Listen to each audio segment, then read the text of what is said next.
Untuk penyerahan tokoh wayang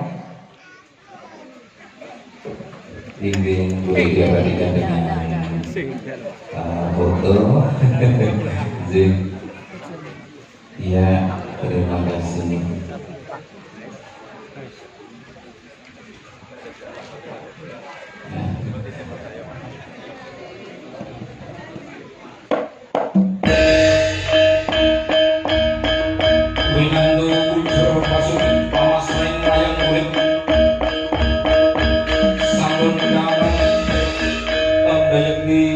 Pagelaran wayang kulit dalam menika kawiwitan wilujeng dalu wilujeng hampir sani.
kunci pikir kidung suci yang mantra rahayu meja saking sangya para kita ingkang anggone kelas maning Gusti mrihwana kasuking lagya pangesti dharmaning kabudayan mrih rahayu Murwana buka kondo nenggih gumelaring negari Dwarawati ya sinebak Dwaraka ya ngaran Jenggala-pura ya Jenggala-manik negari Dwarawati pantes sinebut Warasundari ingkang werdine bumi pinilih prasasat gempalaning omah kasuwargan kang den papanake ing kono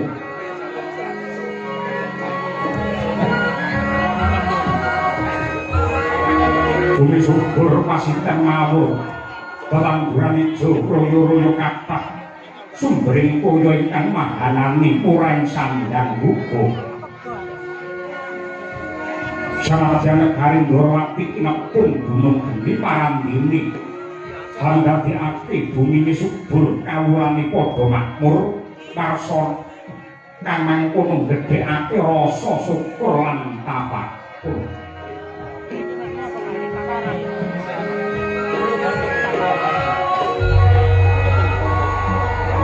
para putra lan para taruna weruh ing tata krama ngajeni marang ingkang werda awit wajuh ngenya hangesti mring dwija ingkang mapan wonten ing sarana wiyata pranyata ledha ing kawruh maneka warna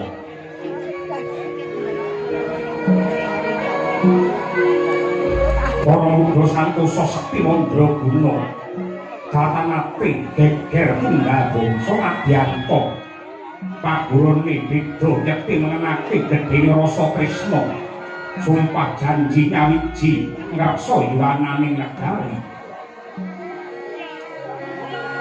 para brahmana resi guntur ing mangka meleng ing cipta nuntun manungsa cedhak pring agama bubure nentang rasa dakwaya alus linambaran tresna satemah saya nderbala para kawula ingkang hangesti piwulang utama dasar adat budaya saya ngrembaka jati dirine bangsa saya santosa para kawula biyut rukun tumata adoh saka cedhak cinedha merga kawulane tansah manut marang piwulange agama datang ditabrakake lawan lumagining budaya satemah nawujud idamane bangsa nggih adil makmur tentrem raharja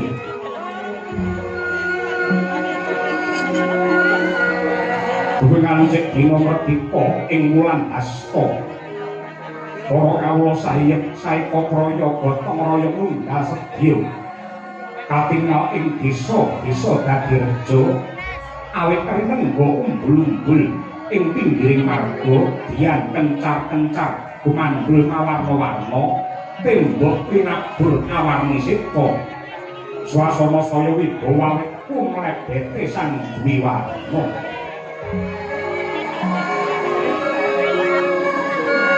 Nagari dwaraka kena sinebut ngancik jaman kencana karo kasembuh pangarigawane narendra ngasta pusaraning praja anenggih jejuluk Sri Bathara Kresna.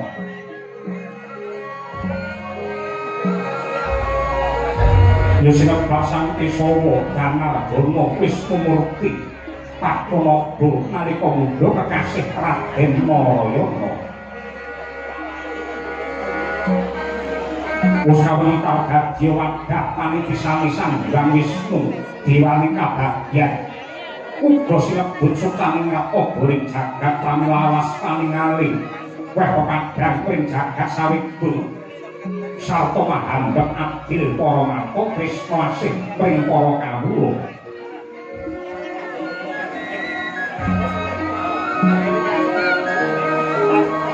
Wedhe dinten pasewakan sang nata kepareng miyos ing singgil naka kelenggaing dampar bento ingkang pinalipit kencana. Kabeh para sentananing praja ingkang pinandikan nanging saking Sira Bumi kakasih Raden Satyaki Raden Sencaki. Ing jawian derpasibani para nayaka jejel riya kabeh cukik lenggahnya tanpa sela pinandikan dening Ratnapati Udawa. Dene buan paling agung kandhani Mandra saking Mandrawa nganti kaya Hima. Himandra ingkang nemuni prayagung negari Dwarawati. Puja dereng sang nata kepareng negar pangandika ing Bakang Marasiba. Direka lamuka sanggang Bathara Brama ngejawantah nanging bareng den kelingake cekong iga tanpa warana narendra agung Mandura Prabu Baladewa ya Balarama. Mangkono Sri Kresna sigra gupuh-gupuh manembana rawuh ingkang Raka Mandura ya ingacara lenggah.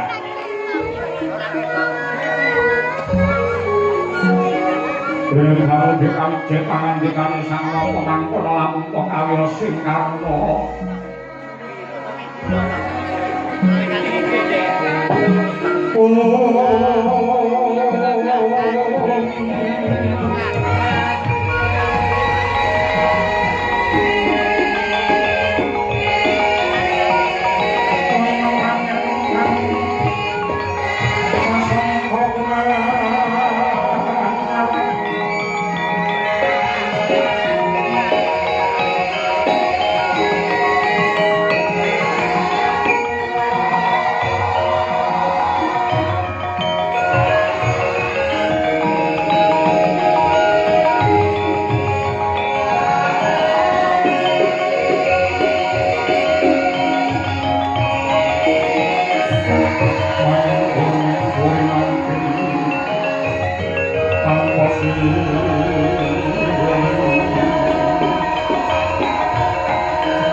Srintinon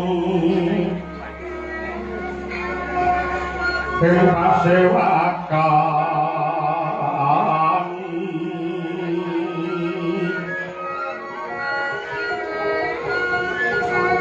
busana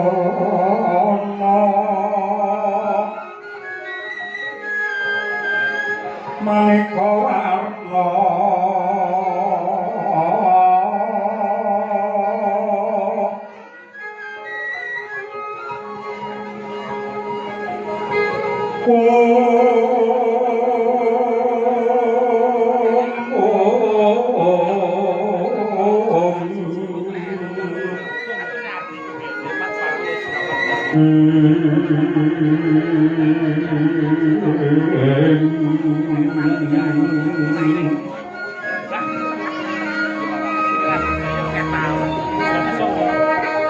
Seratus pinteng Mokya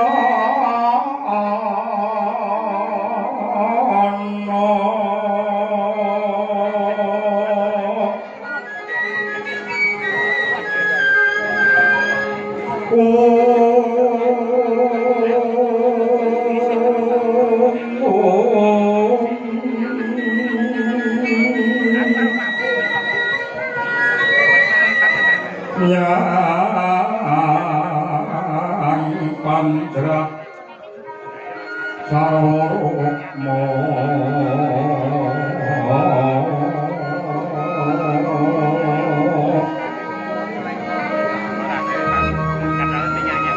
Anggeng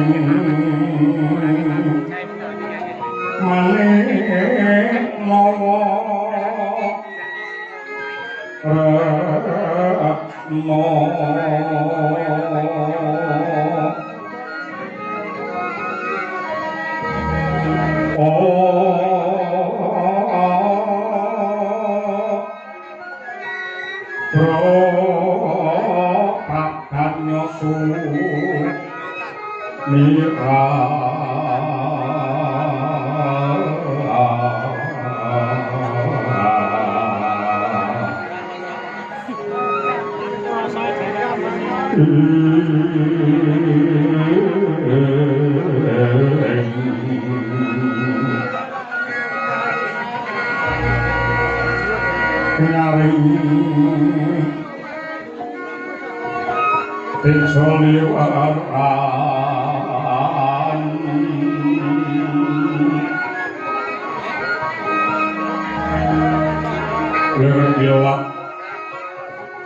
Sisir bengkake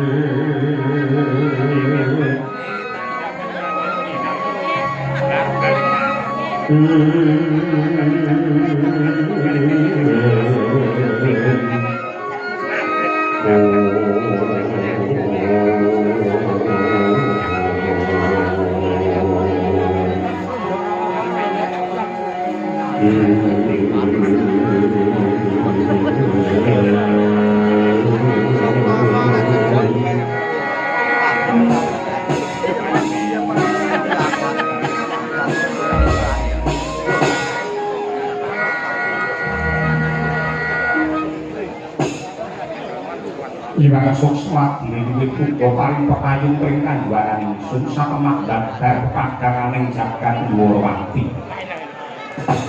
Kawula sewu Koko Prabu. Koko Prabu Mandura sareng paduka wonten ing Stinggil dina Taraka negari Dwarawati kalilan ingkang rayi. Ngaturaken pambagi panakrami mawan langkung kunjuk wonten ngarsa kabugonjeng Koko Prabu Mandura. Bawata ya sangat ya dewa ya bapak kabaripun kakang Yayi Harimurti barang panariman ingsun dene nganti semono sing kadarman saka kakurmatan ingkang ndhawasake marang Baladewa dasar yang dikoprako jenis kala nir ing sambikala bali ngatur salam taklime Baladewa muga kunjuk ana ngarsamu Yayi Prabu Narayana. Kawula niki Koko Prabu Mandura Gurawanan dinglung ditinam pitangan kula kalih kinalungaken wonten ing Jonggo kapetekaken wonten ing Jogja mekeping Waldaya kuwaha kayuwanan kumamping negari Dwaraka wonten langkung monggo kula dirake lenggah ingkang kanthi prayogi lan sepisan malih kalilan ingkang layu nyuwun guni samudra pangaksami kawono rawuh paduka wonten ing negari Ndorowati boten kula hormati ingkang kanthi sae malah kepara rawuh paduka anyarengi tumurung Jawa ing mapan wonten ing kraton Ndorowati dan yen mungguhe Baladewa aku nderekake dawuh pangandikane para Brahmana Kyai alim ulama kae ingkang panjenengane kepareng-pareng dawuh lamun to wong lagi nyuwun lamun to wong lagi ndedonga utawa lagi meminta marang Syekh Mugrane Hyang Agung kuwi kok barengi tekane udan kuwi kala mangsa malah mandi dongane kala mangsa malah diijabahi apa kang dadi panuwune dadi mungguing Baladewa ora dadi apa ya ora diatok Baladewa ya rumangsa nggumu setahun jembleng sarendeng ing atase Ndorowati barengi ngangge teko barengi tekan udan tok eloke kahanan lagi iki aku ngerti lamun to ning ngarepe sinden iki ana embere tegese pamane ana sinden sing lagi nyolakno karinga nabi apa sinden kuwi dhewe ning omah senengane ya dika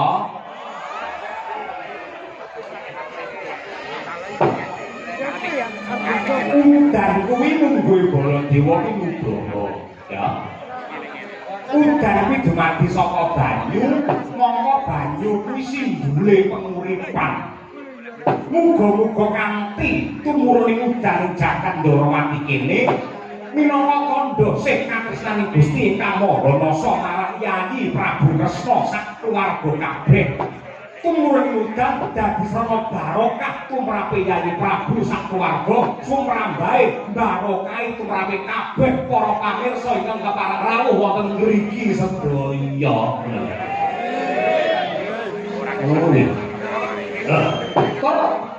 Nadyanto wis pirang-pirang cara dibudidaya wis ngundang bongke sing nyisihke udan kenapa kok tetep mudhun udane mergo kala mangsa manten lanang karo manten wedok ki le ndonga ora padha manten lanang njaluk dikerangi sing wedok njaluk diudan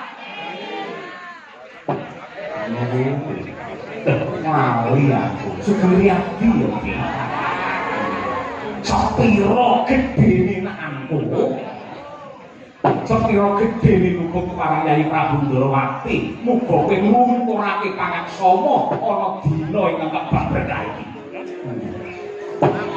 tanpa benten kaliyan kula kakantu kula ndodho kathah ing kalepatanipun pramila kula nyuwun lumungkuring samudra pangaksami mugi-mugi lepat kula lan ugi lepatipun Koko Prabu Mandura linegara ing dinten Aryadi menika syukur wis pirang-pirang minggu ra ketemu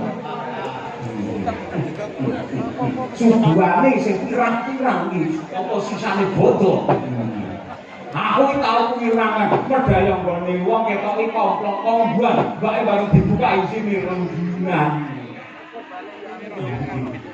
mungkin malah mungkin kesalahan malah sae mungkin kesalahan malah sae malah sisandana monggo Koko Prabu kula dherekaken pinarak ingkang kanthi prayogi mugi-mugi sambunging kadangan menika andadosaken kamulyan tumraping bebrayan agung panjenengan ingkang puspita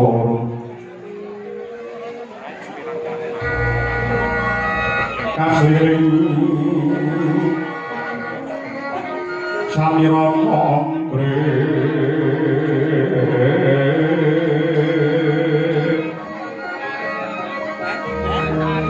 ler tanggure wasur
toko sepape ripalungguhan iki pengkatangan dua keroyo-royo kaya terjangkang cakal sepangkat display rapat oleh Gorowati kejaba pengkatan nindakake dawuh pangandikane utusane Gusti ingkang pungkasan sing surasane sok-soko manungsa sing gelem nyambung kekadangan nyambung paseduluran ing kono bakal dijembake rejekine dipanjangke yuswane wis siji ewa dene kang angka loro dari Kresna wis serta ngeglo tanpa warana lamun ta putra saka Rama Prabu Suwargi Rama Prabu Basudewa ripalungguhan iki wis ngenyang kawibawan kembul kamoken keceh bondo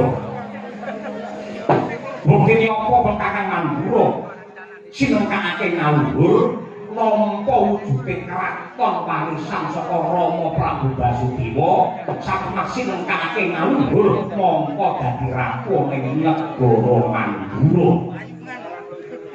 tanpa beda kawan siap Yayi Prabu Harimurti apa bebek cukup awake dhewek nalika Siadi dadi jagone dewa munah satrumurka Narendra Dwaraka kawestri kene biyen Yayi Prabu Yudhakala Kresna satemah Yayi Prabu jumeneng ratu ana ing negara Gorowati kene ewa dene adhiku sing ragil ya kuwi si Bratajaya ndak titipake marang Yayi Kresna merga pancen kerasane Silaha Ireng utawa si Sembadra kuwi mapan ana ing negara Gorowati. Tegese Trah Mandura kuwi bisa mukti wibawa Nyakrawati Mbal Denda kuwi sejatine ora merga saka pintere Baladewa, ora merga saka sugihe kepinteran Yayi Kresna ning ya merga disebul karo pangestune wong tuwa. Ya wong tuwa kakung lan mligine wong tuwa putri. Aku wis niteni marambah kaping-kaping waton ana bocah ana anak sing ngabekti mligine marang wong tuwa putri. Tur dasare wong tuwa putri seneng laku brata, seneng tirakat, seneng prihatin. Sing prihatin kuwi mau nyebul marang kamulyane anak. Satemah bisa rumusi anak mau uripe sarwa kepenak. Jadi gandeng para luhur Mandura ripalungguhan iki wis seda mapan ana ing astana Gadamadana. Mapan ing astana Gadamadana ngendikane para resi para kyai kae wong ki yen wis mati sangune mung kari telu bab kadonyan kabeh bedhot kejaba telung perkara ya kuwi siji amal sing becik angka loro ilmu ingkang piguna dene ingkang angka telu ya kuwi dungane anak lanang sing tuwajuh ing pamrih. Monggo Baladewa Yayi Kresna apa dene Yayi Bratajaya kuwi anak tumrape Rama Prabu Basudewa. Wis samestine tandha bektine anak marang wong tuwa sing wis seda. Ayo Yayi. Ayo. Besok kapan Siadi ana wektu ingkang longgar. Siadi bakal ndak gandeng astamu ingkang tengen, bakal ndak kanthi sewakana ing astana Gadamadana, kejaba resik ana ing pakuburan, bangun renggan ing makan ing pakuburan, sing luwih wigati ya kuwi nyambung rasa kalawan Gusti ingkang Maha Kuwasa. Ingkang wigatine nyuwunake pangapura marang para luhur kang wis sumarita ning kono, muga-muga dingapura dosa lan kaluputane, satemah tentrem ayem jenjem permanem mulya wibawa mukti ana ing kasuwargan langgeng. Sok kapan ana wektu ingkang logam tak kanthi ndonga ana ing astana Gadamadana. Sang Pantara Atri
Upama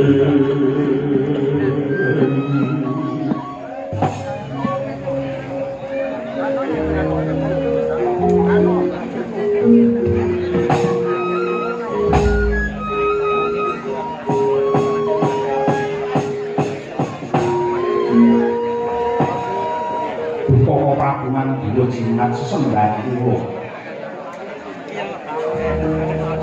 karantu kemawon ingkang rayi Ndorowati sanget condong sarta ngojong menawi badhe kakanthi ndherekaken dhumateng paduka sowan wonten ing Astana Badamadana nyuwunaken pangapunten lan kirim donga dhumateng para leluhur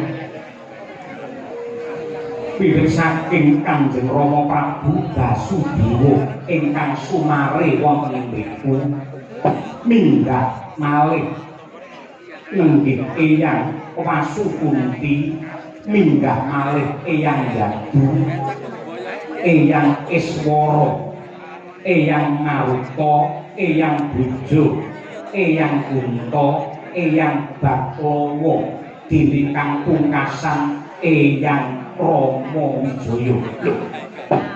Dadi sing kondhang jaman Ramayana Prabu Rama Wijaya kuwi uga sumari ing Astana Badamadana. Wah, alhamdulillah ngerti iki ya. Kula saking menika. Kula sanget sarujuk Rama Prabu menawi paduka kagem lekas ingkang kados mekaten tatampu kemawon.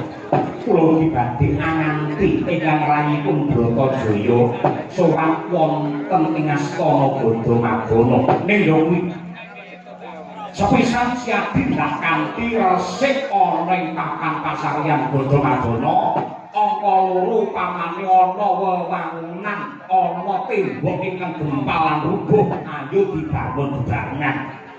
Nah, sakwise kuwi bebarengan nyuwun marang Purbane Hyang Agung lan sing ndak pundhut mungkrah mandura bae ingkang diwilani mlebu ing Astana Badamadana pamriye mek ora ana sing ganggu gawe ora ana sing nggodha sakliyane trah mandura ora kena mlebu ing Astana Badamadana.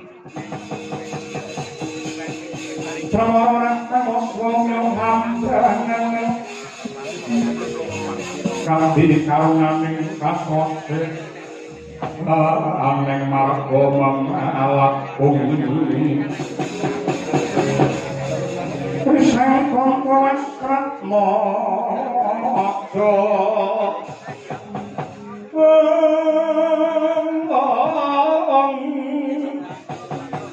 lang lalu ngulati Surya mangrang sang wayah Umyus samara ayan kacarita eca ngene Wintawacara wong stinggih naka negari Dwaraka kocap bahkan Samya Maraseba minggahipun Resi Jembawan ingkang Kalistinga Magita-gita.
mlabuning lakas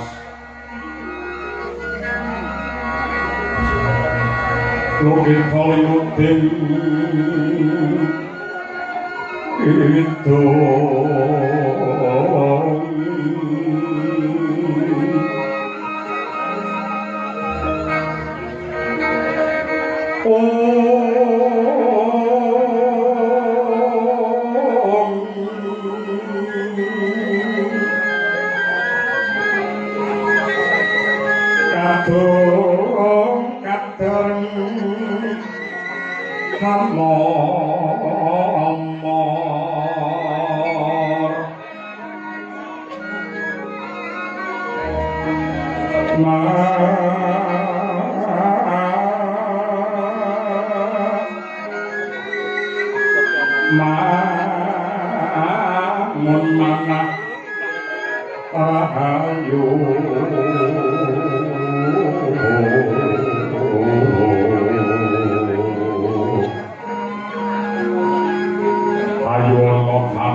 unjuk wonten ngarsa paduka Bawarsi.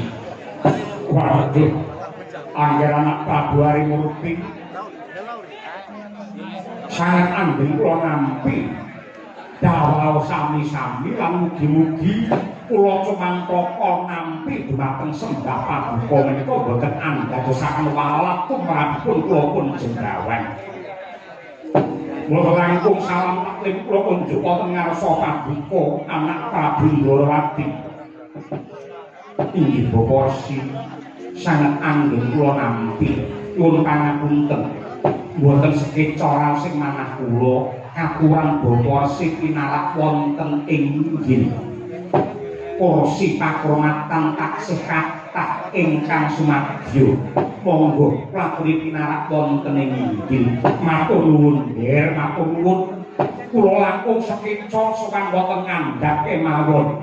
Nanging kula menika putra mantu paduka. Dosa menapa ing dadi kula tampi, malah menapa ing dadi kula gendhong menawi kula nilar ing tata kami. Sampun, sampun.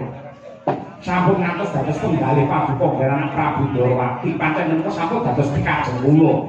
Gusti Yai Kresna wonten dawuh Koko Prabu. Nganggo dasar apa kok Siadi ngaturi Resi Jembawan juru kunci Astana Gada Madana iki kok Bapa Resi tur panjenenganmu nggunakake tata krama tata basa ingkang becik malah gelem ngabekti gelem nyembah karo Resi Jembawan. Mongko nuwun sewu. Besok wong Iglo tanpa warana nadyan to pendhita Jembawan iki wujude wanara iki wujude kethek. Lah Siadi bekti marang Jembawan iki karepmu piye? Kok menapa paduka sampun suping paduka sampun kalihyan bilih Resi Jembawan menika mara sepuh kula Yayi Dewi Jembawati menika putra putrinipun Resi Jembawan ingkang sakmangke kula palakrami tegesipun menika tiyang sepuh kula ingkang kedah kula pundi-pundi.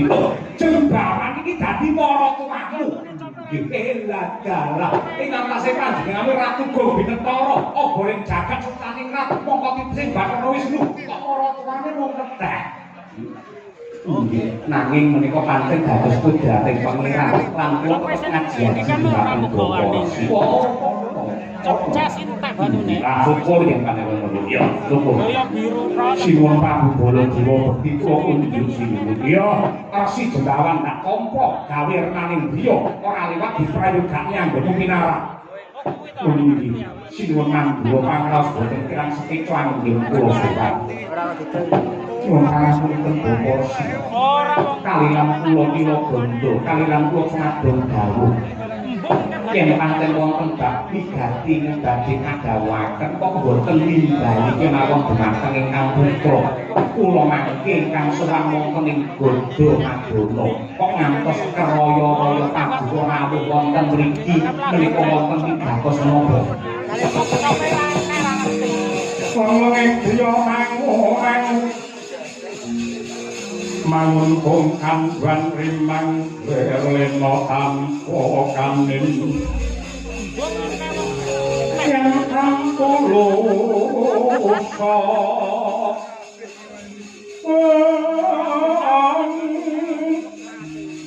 mengkusang biaku tomo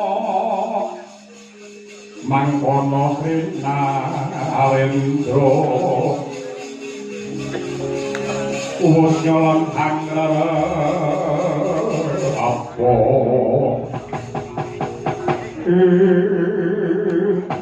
aku anak Prabu sewu lepat tak luntak dakwadon yun bumi samudra pangaksan sampun ceko pratila bilih ingkang bapa kula pun Jendawan pinitaya dening Punden Mandura lan Ndoro supados ngreksa wontenipun Astana Gada Madana. Kula ngadhapuk dados juru kunci wonten ing Gada Madana. Nanging ripalungguhan samangke kula rumaos ewuh kaya ing pambudhian kula badhe makarti. Mongko sampun cetha ngidra tanpa warna dening Astana Gada Madana menika papan pasaryanipun para luhur Mandura menika papan ingkang suci papan ingkang lemu sejarah ageng ningewa semanten ripalungguhan samangke kok kawontenanipun malah tiba kosok balen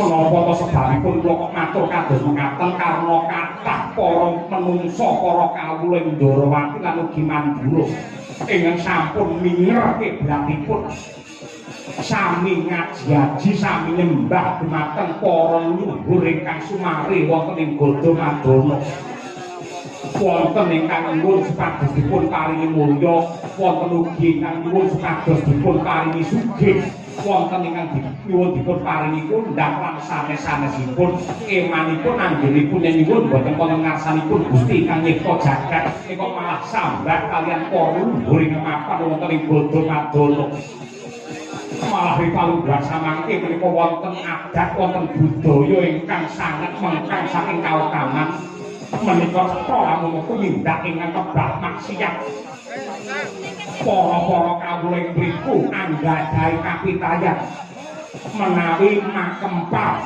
menawi kumpul menawi saresmi antawisipun lanang lan wadon mongko sanes bojonipun mapan wonten ing Astana Gada Madana ing mriku badhe saged sugih dadakan yen dodolan ugi sami pinaringan laris ning emanipun kok papan menika dados rana ingkang kebak maksiat kados mekaten sami cumbana sami sambung tresna wonten Astana Gada Madana ning sing dipilih golek sing dudu bojone dhewe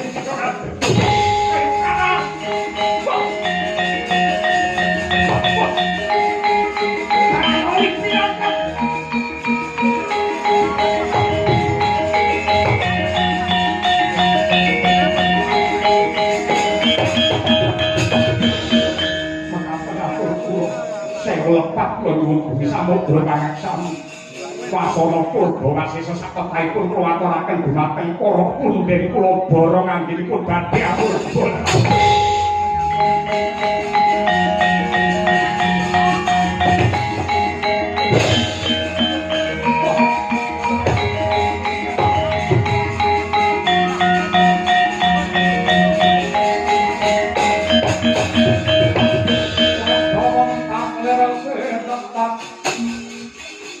kaya pinipi dodo pangawing wawengit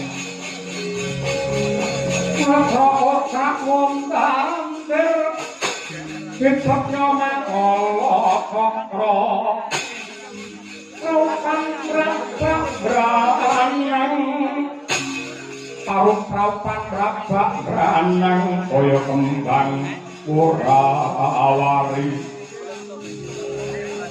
Yen kasumekta marang seketeng muruk dahanane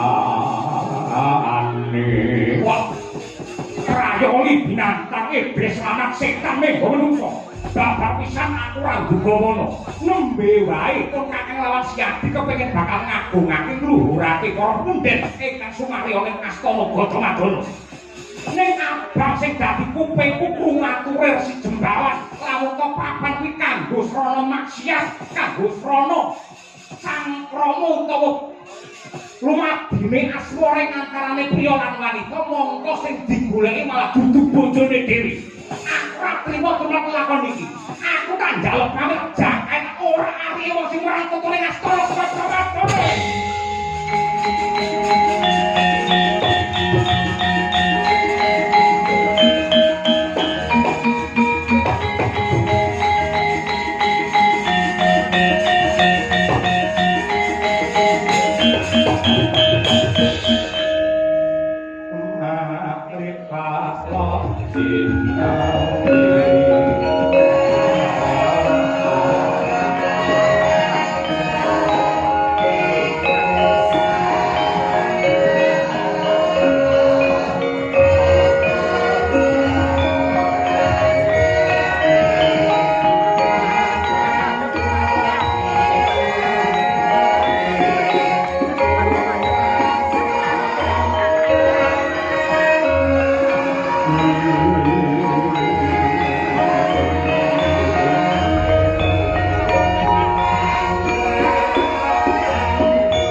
nyuwun pangapunten para ulama sampun paring dawuh bilih tiyang ingkang tansah nengenaken raos sabar menika kinasih dening Hyang Agung nanging ora trima rasane atiku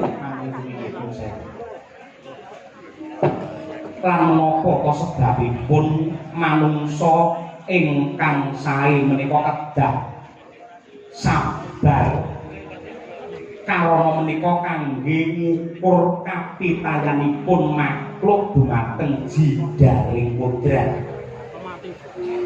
kangge ngukur kapitayane makhluk utawi imanipun manungsa kaliyan garising kodrat sedaya lelampahan ingkang kababar menika awit saking pamurbane Hyang Agung menawi manungsa raosipun gila lan boten sabar tegesipun sami kemawon boten pitados kaliyan adining pangeran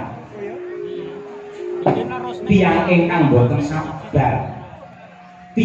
boten sabar menika tegesipun murka utawi nesu tiyang nesu menika anjalari owahing akal lan pamikir pramila menawi tiyang nembe buta ingkang sae namung mendel lan kendel karana menapa kemawon ingkang dipun putusaken tiyang ingkang nembe nesu menika kathah lepatipun katalapatipun kanggo lunga badhe gedun keduwung ing tembe wikinipun kejawi saking menika para prabu tiyang ingkang asring duka menika ugi dados sumber-sumbering sesakit ludira utawi getihipun dados kenthel utawi boten encer miline getih menika boten lancar mila lajeng dados sakit mapan wonten ing dada karana kedeting jantung boten irama lan boten tumata satemah saged dados sakit ingkang anyerang wonten ing jantung kentelipun getih satemah getih boten saged mili minggah wonten ing otak dadosipun penyakit yen cara sakmenika naminipun penyakit stroke. Nadyanto mboten remen rokok mungkin. Nadyanto mboten doyan rokok ning menawi tiyang kala wau kerep nesu menika anjalari nuwun sewu peradangan saluran angin sajroning badan napasipun boten tumata satemah dados penyakit paru-paru nadyanto tiyang kala wau boten rokok ning kerep nesu mila nadyan kathah-kathahipun tiyang rokok niku larane paru-paru ning sing ora ngrokok larane malah rupa-rupa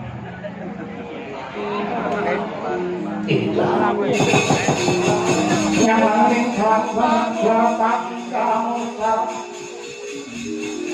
pinulir kakonang burung orotepan kadang kasaran pada aring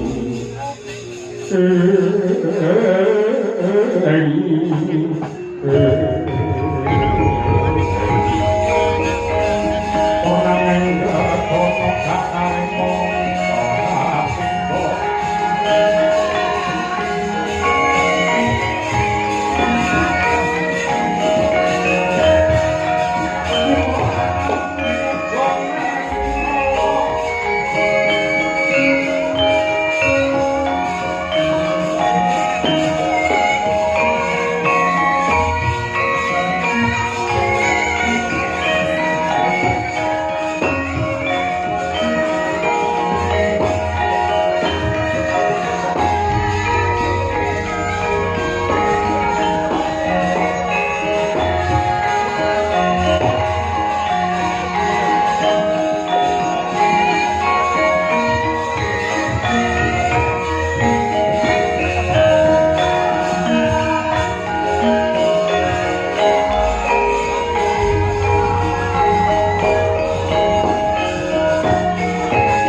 tujune kok kowe ngelikake marang Baladewa yen ora wis tak orak-arek menungso keparak ing mapan ning Astana Gadamadana. Mila kula suwun tetep sabar. Banjur samengko nuwun sewu jumbuh kaliyan dawuh paduka. Kula tetep badhe nderekaken paduka Koko Prabu Mandura anganti Yayi Bratajaya dinten samangke bidhal wonten ing Astana Gadamadana. Mangke perkawis para kawula ingkang milar saking kautaman nabrak saking wewaraing agami mangke kula ingkang ngemokaken Koko Prabu katuran jeneng pinarak kemawon ingkang wigatos mangke sasampunipun prapta wonten ing Astana Gadamadana nyuwun pengasih Hyang Agung mugi tansah anjangkung dhumateng keluarga Ageng Mandura. Padahal yen pancen kaya mangkono Kyai Prabu Harimurti banget aku sarujo apa kang dadi go pratikalmu wah aku bakal ngesokake dalu langkung rumiyin monggo kula dherekaken manjing wonten ing nggar pamujat maminta marang Syekh Nugraha Hyang Agung yo nadyan kawa ibadah ki becik wong manembake apik ning menungso duwe tata cara dewi-dewi monggo Si Adi kondur ngedhaton paminta marang Syekh Nugraha Hyang Agung mapan ning sanggar pamujat mengko manut kapitayanku aku uga minta marang Syekh Nugraha Hyang Agung sewa-sewangan makaten kok yo pundi boten laku sendika ngestakaken dawuh Dimas Setyaki kawula nuwun wonten timbalan ing Adawu Prabu kaya wis rano dawuh maneh bubarno kang padha gantung sibuk ndak kepuji para Bandara